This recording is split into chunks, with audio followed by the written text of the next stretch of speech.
February 29th. The day that Middlefield changed forever. You probably haven't heard of Middlefield, Oregon because it doesn't exist anymore. It does exist anymore because of him.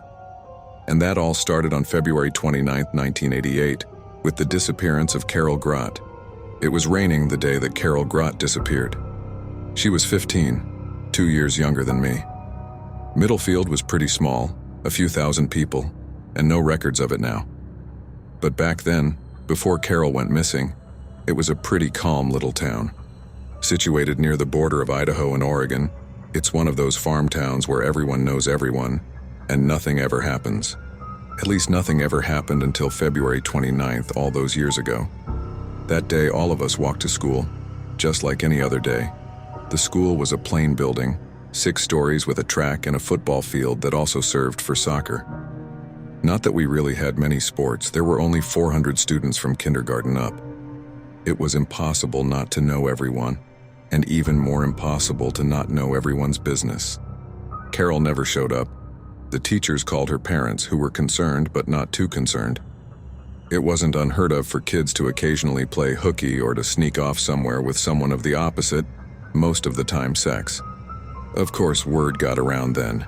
We all knew she wasn't there, and it was most of what we talked about on the walk home. I thought she'd be grounded for a few days. Freddie, my younger brother, said he bet her parents would make her help when their cow birthed its next calf. Even after all these years, I never got over the disgusting nature of helping birth a calf. That night, we ate dinner, did our homework, and went to sleep. I remember that my dad was still in the living room, the news blaring into my bedroom. My door was open just the slightest bit, and I fell asleep with the picture dancing over my ceiling. Next morning, I woke up to my mother shaking me. "Laura," she said softly, her hand on my shoulder. "Laura, baby, wake up. Wake up." Birds were chirping. The sun was streaming in through my window. The rain had stopped. I remember groaning, turning over in bed. "I don't want to go to school," I said, like I said every day. "There's no school today," my mom told me. "Get up, Laura, the police are here." I feel so guilty now for what I was thinking. I remember thinking they'd caught wind of me and Jeremy cow-tipping a few weekends ago. They knew about the empty beer bottles we'd buried in the Smith's backyard. They were aware that Charlotte McDonald was no longer a virgin, and she'd been pregnant and had tried to give herself an abortion by throwing herself down the barn stairs. I got up and changed out of my nightgown, sleep still clinging to the corners of my eyes as I came outside. True to my mother's word, there were 3 cops sitting at the living room table. Sheriff Williams was there, smack dab in the middle, and that's how I knew I'd fucked up big time. But of course it was about Carol Grott. And again, I can't forgive myself for ever being relieved that I wasn't in trouble. "Laura, have you heard from Carol lately? Any word that maybe she wasn't happy at home?" I looked from one of my parents to the other. They gave me blank stares in return. Carol and I weren't very close, but no, I didn't hear anything. "Well, we know you and the Jenks boy are close." They're words for dating. His sister is quite close with Carol, and so we wondered if maybe when you were around the Jenks place you'd ever heard anything, eavesdropped, been privy to any information. I shook my head. My father was sitting in his chair at the end of the table, a coffee mug between his 2 palms. His hair was still brown back then. I remember his face, the solemnness of it, like he knew what was coming. The wrinkles between his eyebrows were just starting, the flesh on his cheeks just beginning to sag. He was already preparing for it. He just didn't know it back then. "Sheriff Williams, is Carol in trouble?" The sheriff looked from me to his officers to my parents. "Carol never came home last night. Have you ever felt your blood turn to ice in your veins? Like the feeling of getting caught in a really big lie, when your face grows hot and your stomach feels like pure acid driving against your insides, eating away at you?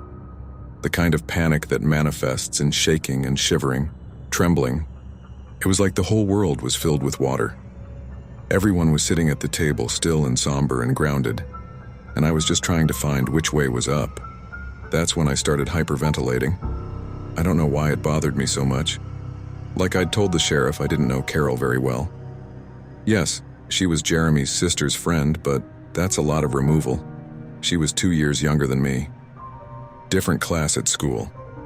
I only knew her as the girl with the long yellow curls, the blue eyes, the cotton dresses she was partial to. I remember those cotton dresses because she was wearing one in the missing poster. They went up that same day, March 1st, all over town.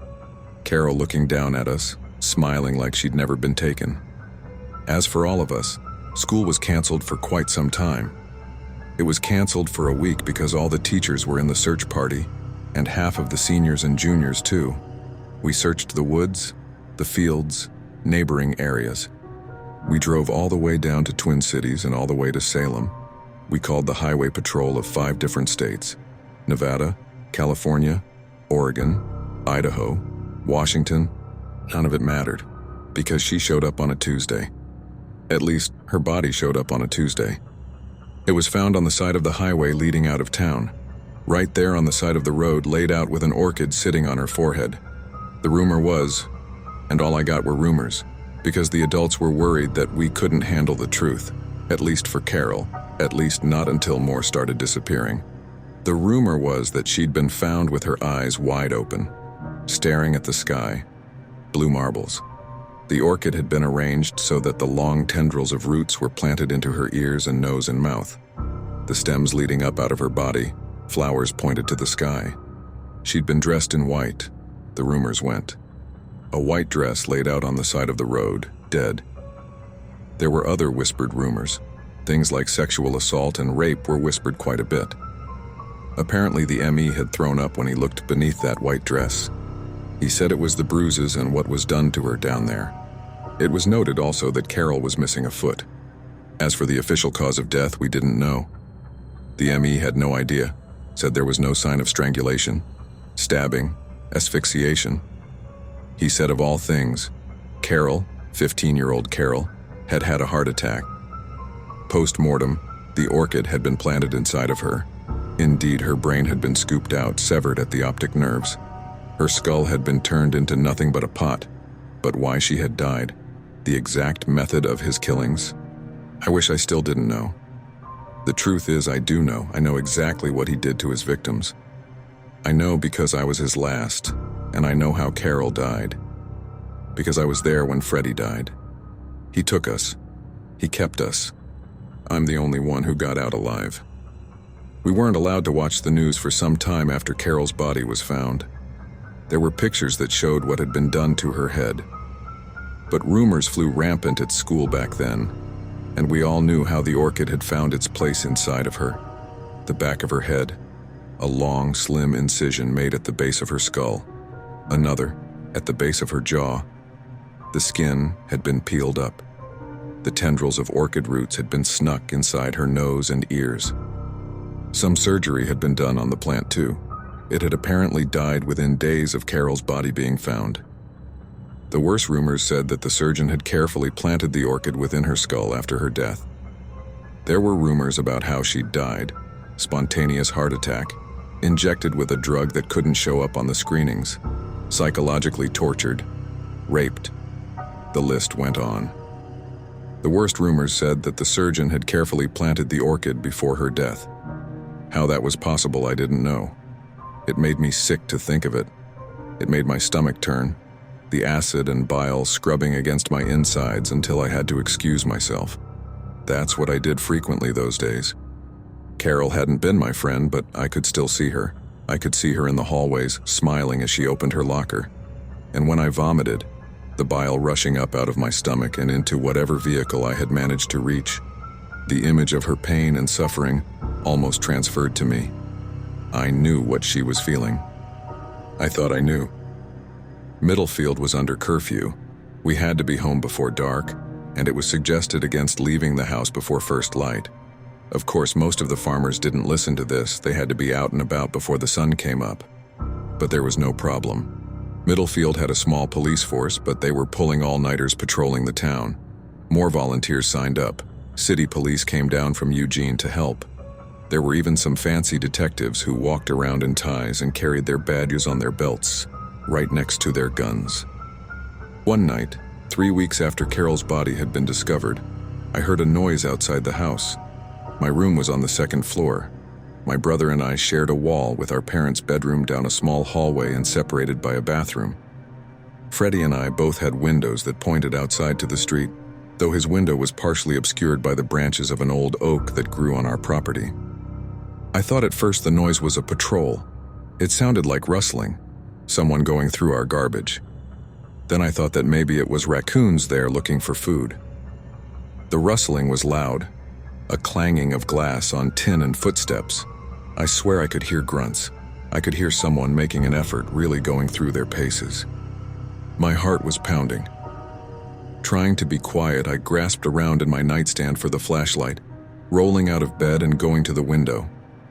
There were more grunts and crashes, and then a quiet curse. My heart skipped a beat, the blood in my veins turning to ice as I slowly pushed the window up and held out the flashlight. Turn it on, I thought to myself. It's just a policeman. It's nothing. It's Dad trying to do some late-night work. He threw out something he didn't mean to. I took a deep, shuddering breath, still holding the flashlight aloft but unlit. I set out into the night. Hello? The rustling stopped. There was the snap of a twig, the sound of footsteps. Hello? I said again, more loudly. Dad? Sheriff Williams? There was silence on the other end. I waited. My heart pounding, I was scared to turn on the flashlight. I didn't know what I would see if I did. I held my breath and clicked on the flashlight, sweeping it over the yard. There was a scuffling near the base of the house by the trunk of the oak tree. I hitched the window up more, leaning out of it and sweeping the light over the grass. But there was no one there. Slowly, I clicked the flashlight off and closed the window. I latched it, staring outside at the road for a long time. I half expected someone to come out of the dark or yell, "Boo!" But there was no one there. No one came. I went back to bed. I dreamed of rustling noises, of orchids, of screeching laughter. The next morning, our neighbors, the McDonalds, found a severed foot on their porch. Their daughter, Charlotte, had been taken from her bed. But she wasn't the only one.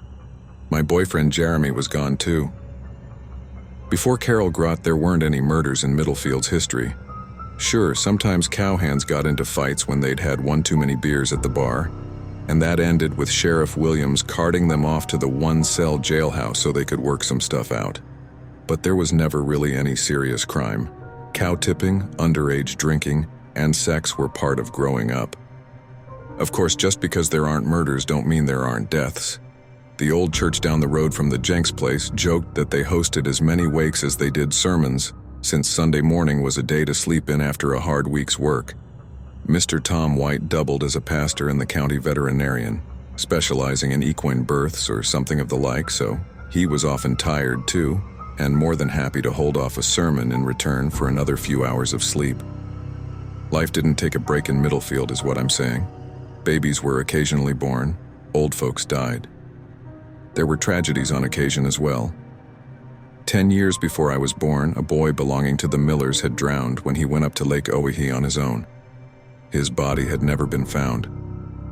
When I was 5, a young boy hung himself in his parents' barn, for reasons my dad would never speak of.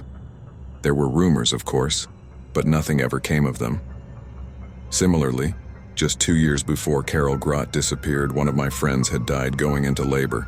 She was 20 and married, so no scandal there. But it was sad to say the least. The thing about the surgeon is he never really gave us time to have peace. He wasn't, of course, officially a serial killer until Jeremy and Charlotte's bodies turned up, but that wasn't until June. In the meantime, I'd turned 18. The search never really wound down. We were always on the edges of our seats, just waiting for the two to turn up. The detectives, 2 white 30-somethings who had driven down all the way from Portland, seemed at a loss. The extra police from Eugene would get in their cars to drive home only to come back again, claiming they couldn't bear it if another kid was taken and they had just given up. But we were all losing hope toward the end of May. School was back in session and finished. Freddie had a summer vacation and I had the rest of my life. Of course, I hadn't applied to college. My family didn't have the money, and what good would it do me to have a college education if I was just going to work on a farm my whole life? Once upon a time, Jeremy and I had talked about getting married and moving to Bend or Eugene or Salem, starting up our own family or a little farm or maybe even a bookstore or a restaurant. We didn't have any set-in-stone goals, we only wanted something exciting and new. June 5th, 1988 was the day of my graduation ceremony from high school.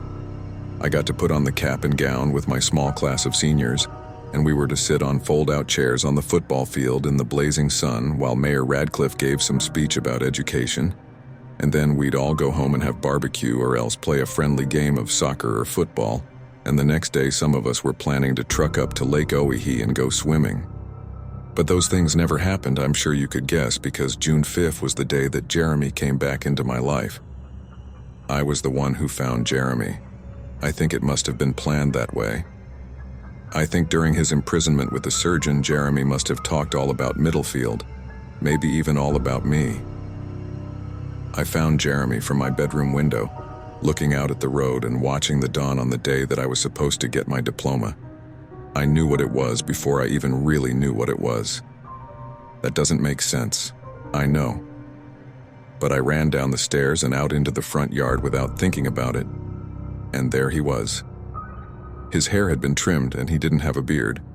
His eyes, brown and empty and staring up at the lightening sky, obscured only by the large purple petals of the orchid that had been planted on his face. His mouth was opened wide, and the long tentacle roots had been somehow planted through his nose and were emerging again through his mouth, snaking their way down his chin. It looked like he was vomiting roots, his mouth hinged open with those green, snake-like veins coming out. Stem and leaves and even a bit of root was coming from his nose, reaching to the sky. I was sick, of course, I can't remember much but that image. Someone must have found me because I heard screaming. I leaned down and tried to put him in my arms. He was dressed in white, a white shirt that had been starched so stiff it felt like cardboard under my hands, and white slacks and white shoes. All white. As I held him, the screaming got louder, like there were more people joining, and I heard my dad calling my name, and then he was yelling too. There were lights, blue and red, flashing, screaming, screaming, screaming. It hurt my ears, it hurt my head. And it was only when Sheriff Williams squatted down beside me and put his hand on my shoulder that I realized the screaming was coming from me. That's all I remember. What I've heard since is that my dad carried me up the stairs and put me in my bed, and the doctor came around and gave me a sedative.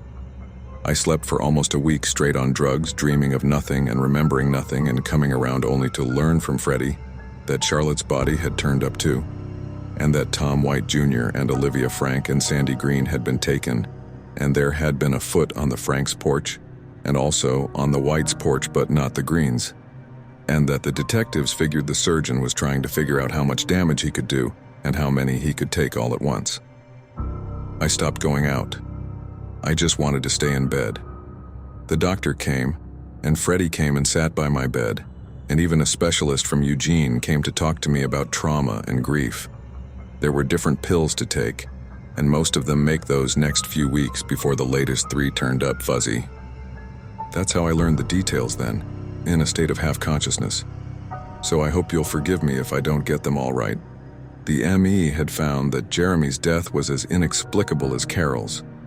Charlotte's death, though, had been by strangulation.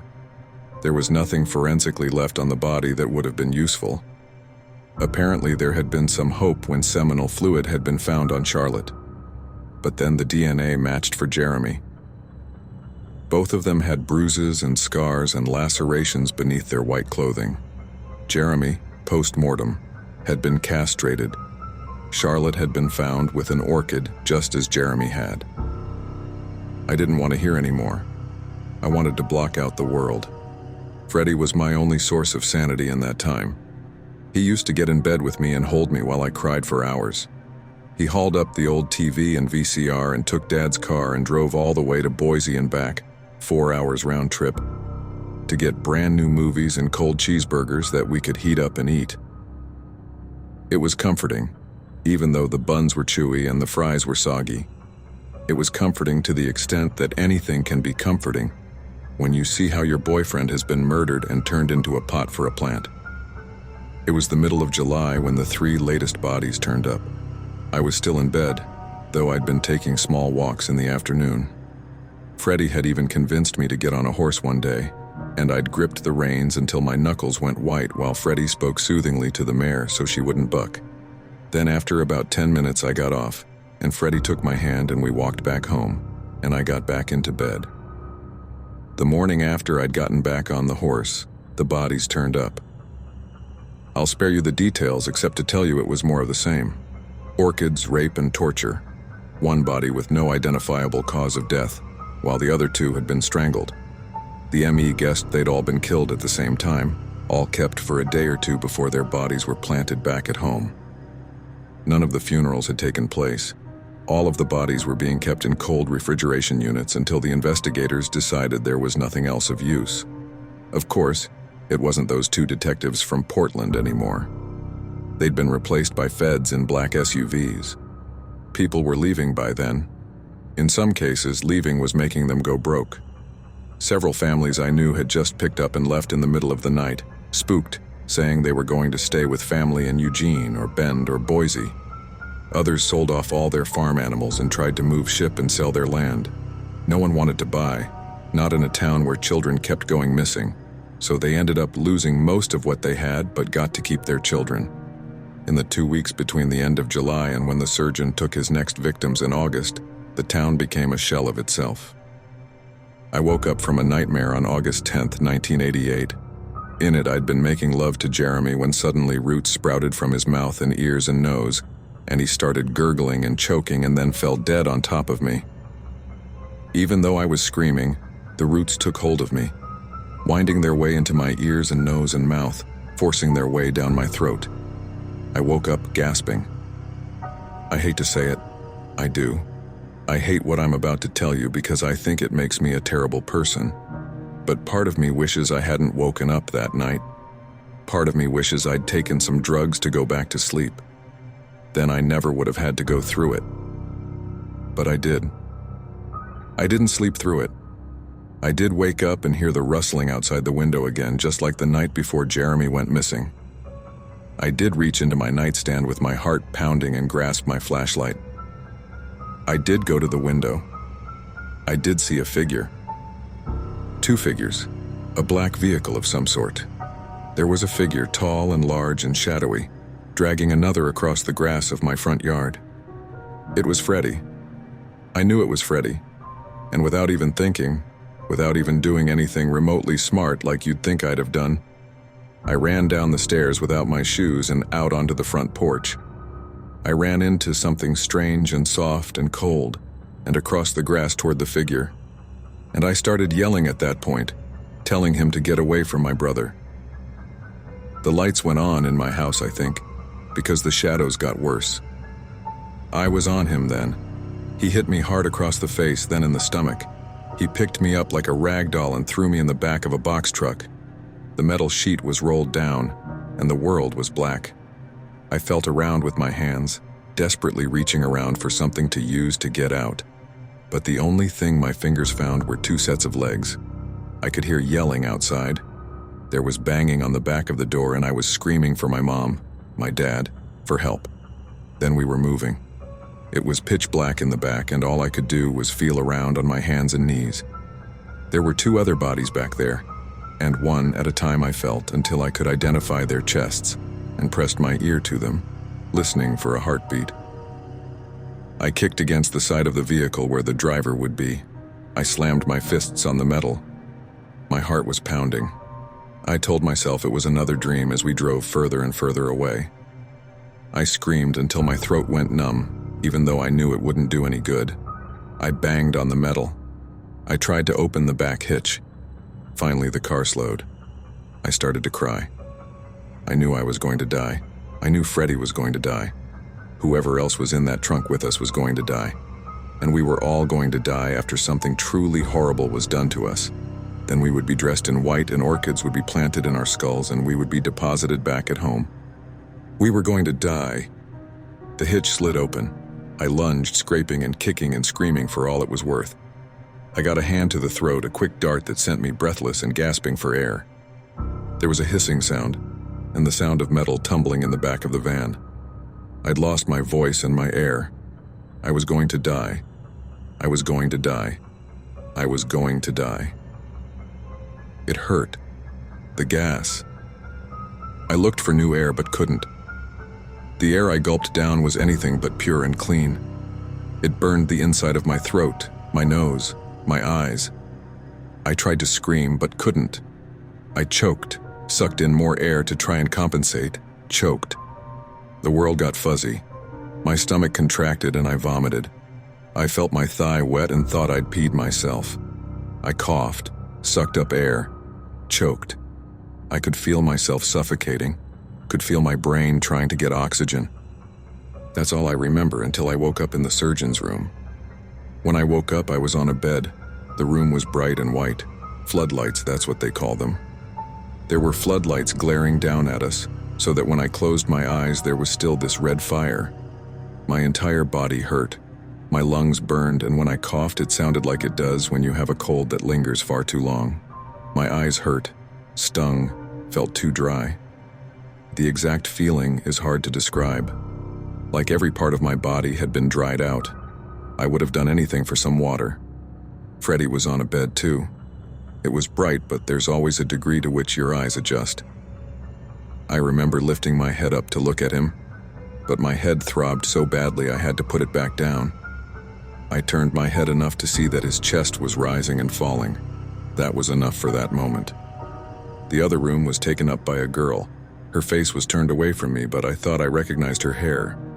I'll just tell you, her name was Madeline Davis. She was my friend. I don't know how much time I spent on that cot when I first woke up. I remember turning over, trying to get my bearings, shoving my head into the pillow to try and block out the light. Eventually, Freddie and Madeline came to as well. But we were in cells made of something. Plastic, I think. We could put our hands up against the plastic, but we couldn't touch each other. Against the wall, out of our reach, were 3 orchids with long, hanging roots. A reminder of what would happen to us eventually. I can't tell you how many hours I spent in that bed, at first wondering who had been there before me. I wondered if Jeremy had been on my cot. I was afraid, yes. I was terrified of what would happen, but I also still ached for him. Part of me, a really fucked up and small part, wanted to see him again. I wondered what would happen when I died. The surgeon kept us there for what I think was an eternity before we saw him. There was no food and no water. I passed the time by turning on my side and counting as high as I could before I lost track. The floodlights never turned off. My eyes ached for sleep, but every time I felt myself drifting, a loud, high-pitched siren sounded that threatened to burst my eardrums. All 3 of us would scream, covering our ears from the noise until it abated. By that time, we had been yanked from sleep. And so it went. Finally, we saw him. I wish I could say that the surgeon was gruesome or terrible, but he looked like any other adult. He had glasses and wore slacks, held his hands behind his back when he walked. He had a cruel half-smile that was always on his face as he tortured me. He was in his 30s, maybe 40s, a grown man. The first time we saw him, he offered us bottles of water. He slid them through little slots in the plastic cells. I drank mine greedily. He left us, he didn't say a word. And so it began. The floodlights were so bright, so incredibly bright that I almost didn't notice when the drugs started to change them. They tightened into thin streams of light staring down at me. Then they turned to fire, burning my skin. Holding up my hands, I could see the flesh melting off, and I began to scream. The floor of my cell was covered in the roots of orchids, and they reached for me with long, waggling fingers.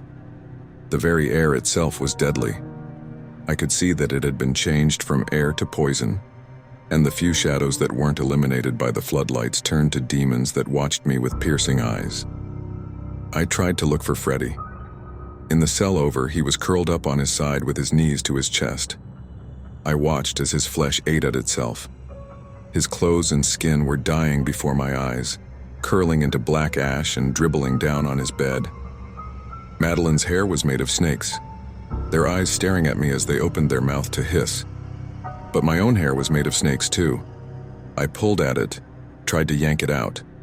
I scratched at my skin until blood ran from it. I screamed until my throat went numb. This was the schedule. We were not allowed to sleep.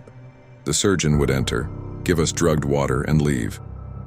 We were caught then between being drugged or going thirsty. My head hurt constantly. A corner of my cell, humiliating, horrible, I know, turned into my toilet. I pissed the bed when I was on the drugs. Eventually, I had sores along my legs. Watching Freddie and Madeline scream was almost worse than taking the drugs myself. There were times, after the effects had abated, that I thought of not drinking the water and letting myself die of thirst. I didn't know how long it would take. I knew it wouldn't be pleasant. I didn't notice when the surgeon came for Madeline the first time, or when he came for Freddie. I was in the middle of a hallucination about the floodlights, those terrible fucking lights. I wanted to sleep. I wanted to cry. My entire body hurt. On the drugs, I could feel parts of myself that had no nerves. My hair hurt, my nails hurt, my eyelashes hurt. Every part of me on fire, itching, sweaty, smelly. He came for me eventually. It was always while we were on drugs. Eventually, we just went with him. It was better than being punched and kicked and dragged through our own shit to get there. He would take us into a separate room and strap us to a table. There would be bands on our heads, our wrists, our ankles. That's where he would rape me, if he so saw fit. He would ask us questions about Middlefield and our parents and our friends. He never told us his name or anything about him, but he said that it was the town's fault that this was happening to us. I won't tell you everything he did to me because it would take too long and be far too exhausting. I can tell you that he tortured us. He had tools, an entire array of them that he would spread out on a table before approaching us. He said he'd like to watch us scream. I don't know how much time passed. We were rarely allowed to sleep, and the drugs kept us confused. Sometimes it seemed like years went by. Other times it felt like it had barely been a second between one visit to that table and the next. I remember my last time. I was crying. I was so tired. I was in so much pain. He told me it would be over soon. The human body could only take so much, he said. He would always tell us what he was going to do to us. I'm going to collapse your lung now, he would tell me. It will be uncomfortable. You will feel like you can't breathe. He was always right, too. He asked me about Jeremy. He asked me about how we had sex and what it was like.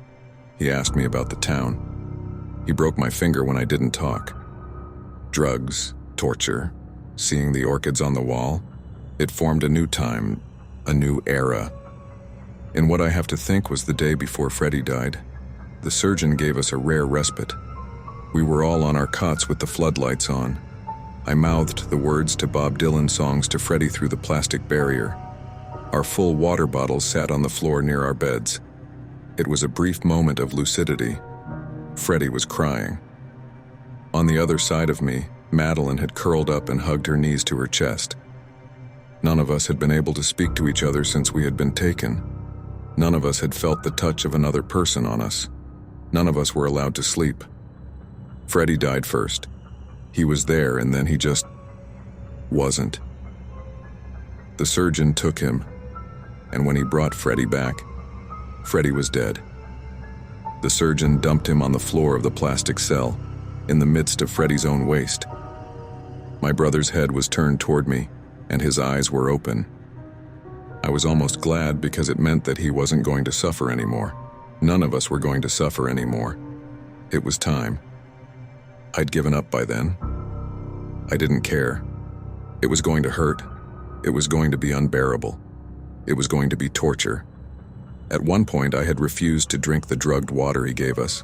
In return, the surgeon had drugged my food. The living nightmares returned. I drank the water. What was the point of trying to resist? He strangled Madeline in front of me, but he didn't strangle me. Instead, he picked up both the bodies, Madeline and my brother, and dumped them in my cell. I cradled Freddie's head in my lap. I ran my fingers through his hair. No more water came, no more food. The surgeon did not come and collect me to torture me after that. I was alone. They tell me it was 3 days. 3 days that I sat with my dead brother's head in my lap, cradling him and rocking back and forth, unable to sleep. Soon we'll all be together, I would whisper to him. I sang songs to him. There were no drugs, but still sometimes I would look down at him, and see his skin melting from his face. I would see his jaw turn into a gaping hole before my eyes. When I blinked, it was over. What I'm told is that because of the commotion I made, they were able to see the kind of car the surgeon drove. They found clues, the G-men in their black SUVs and tinted shades. The surgeon went out after killing Freddie and Madeline and dumping them in my cell, got cornered and had killed himself rather than given himself up. But they found me. I don't remember what it was like being found.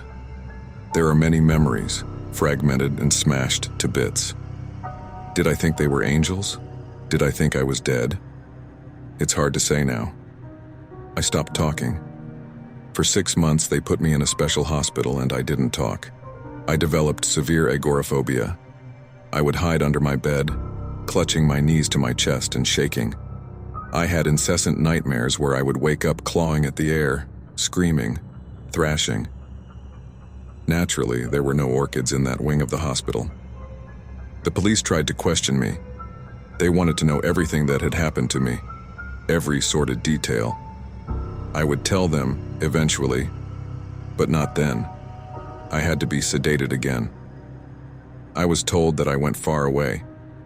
My parents thought that whatever the surgeon had done to me, it had ripped the soul right out of me. His name was Jonathan Miller.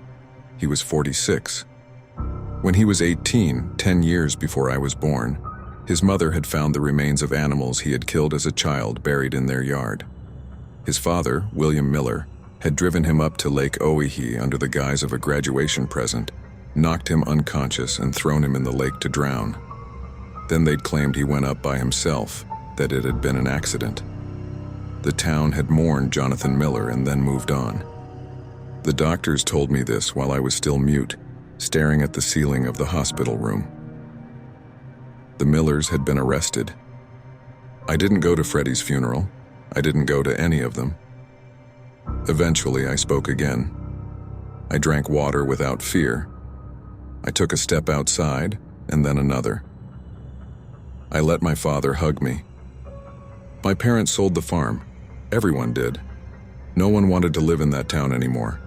The government came through and bought all the land and turned it into some sort of factory.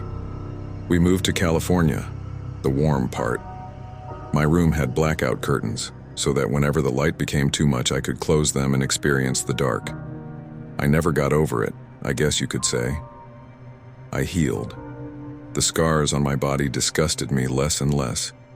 I met a man who lets me sleep with a gun in the nightstand drawer and who holds me when I wake up screaming. I wish I could say something else came from it. I wish I could say Freddie's death meant something. 8 children died at the hands of Jonathan Miller. It destroyed my life. I can't tell you the number of times I've thought about killing myself, but the thing that keeps me from doing it is Freddie. I got to live and he didn't. He died. Madeline died. I sat with their dead bodies for 3 days before they found me. So I stay alive for Freddie, because he didn't get a choice. For better or for worse, I do.